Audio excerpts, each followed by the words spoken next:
Hello दोस्तों, तो जो हमारा ज्योग्राफी चल रहा था आज उसका पार्ट नंबर 8 है, यानी कि 7 क्लास हो चुका, 8वां नंबर क्लास है जिसमें ऑब्जेक्टिव टेस्ट होने वाला है। तो चलिए ऑब्जेक्टिव टेस्ट देते हैं। सबसे पहला क्वेश्चन कहता है कि कोयला किस प्रकार का संसाधन है। तो एक में ऑप्शन दिया है अनवीकरणीय, दूसरा ऑप्शन दिया है नवीकरणीय, तीसरा ऑप्शन दिया है जैव और चौथा ऑप्शन दिया है अजैव। तो कोयला क्या होता है? अनवीकरणीय मतलब जिसका एक बार उपयोग किया दोबारा नहीं उपयोग कर सकते हैं, तो अनवीकरणीय संसाधन का अंतर्गत आता है। तो इसका आंसर 1 नंबर हो जाएगा, अनवीकरणीय संसाधन। दूसरा नंबर क्वेश्चन कहता है कि सौर ऊर्जा निम्न में से कौन सा संसाधन है। एक में मानव कृत, दूसरा पुनः पूर्ति योग्य, तीसरा अजैव और चौथा अक्रिय। और यहाँ पर आंसर दिया गया है पुनः पूर्ति योग्य, जो कि एक नवीकरणीय संसाधन है। सौर ऊर्जा क्या है? जिसे पुनः प्राप्त किया जा सकता है। तो यह एक नवीकरणीय संसाधन है, लेकिन उसका नवीकरणीय संसाधन का दूसरा नाम पुनः पूर्ति योग्य होता है, इसलिए इसका आंसर पुनः पूर्ति योग्य हो जाएगा। तीसरा नंबर क्वेश्चन क्या करे, तटरेखा से कितनी किलोमीटर क्षेत्र सीमा अपवर्जक आर्थिक क्षेत्र कहलाता है। तो इसका एक में ऑप्शन दिया 100 नैनोमीटर, 150 नैनोमीटर, 200 नैनोमीटर, 250 नैनोमीटर। तो इसका आंसर 200 नैनोमीटर हो जाएगा।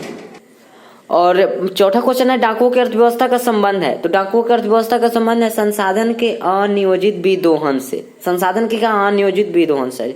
ठीक है, यहाँ पर आंसर 2। और 5 नंबर क्वेश्चन है वो है कि समुद्री क्षेत्र में राजनीतिक सीमा के कितने किलोमीटर तक का क्षेत्र राष्ट्रीय संपदा निहित है।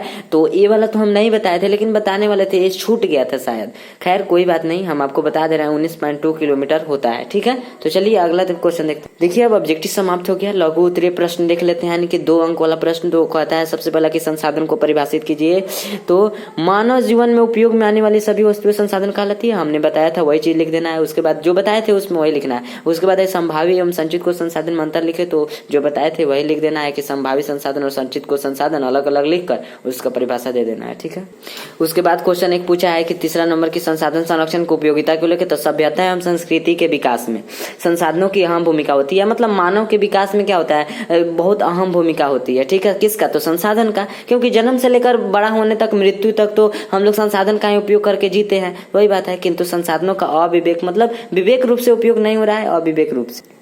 तो वही अविवेकपूर्ण या अतिशय उपयोग विभिन्न प्रकार की सामाजिक मतलब समाज, आर्थिक मतलब रुपया पैसा से, सांस्कृतिक मतलब समाज नहीं, सांस्कृतिक मतलब कुछ रहन सहन के स्तर पर एवं पर्यावरणीय समस्याओं को जन्म देता है। अगर हम लोग अविवेकपूर्ण उपयोग करेंगे तो ऐसा होगा ही होगा। तो इन समस्याओं के समाधान हेतु संसाधन संरक्षण की क्या है? आवश्यकता है। संसाधन संरक्षण की आवश्यकता है। ठीक है, वही क्वेश्चन पूछा था कि संसाधन संरक्षण की उपयोगिता को लिखे। इसके लिए हमको क्या है? संसाधन संरक्षण की आवश्यकता है। ठीक है, अगला क्वेश्चन है संसाधन निर्माण में तकनीक की क्या भूमिका, स्पष्ट कीजिए। तो संसाधन निर्माण में तकनीक की महत्वपूर्ण भूमिका होती है। पर्यावरण में उपलब्ध पदार्थ तकनीक के सहारे ही जीवन उपयोगी हो पाते हैं। तकनीक मतलब उस दिन बताए थे कि बुद्धि के सहारे, ज्ञान के सहारे ही जीवन उपयोगी हो पाता है। ठीक है, तो चलिए अब मिलते हैं कल की क्लास में दीर्घ उत्तरीय प्रश्न को लेकर।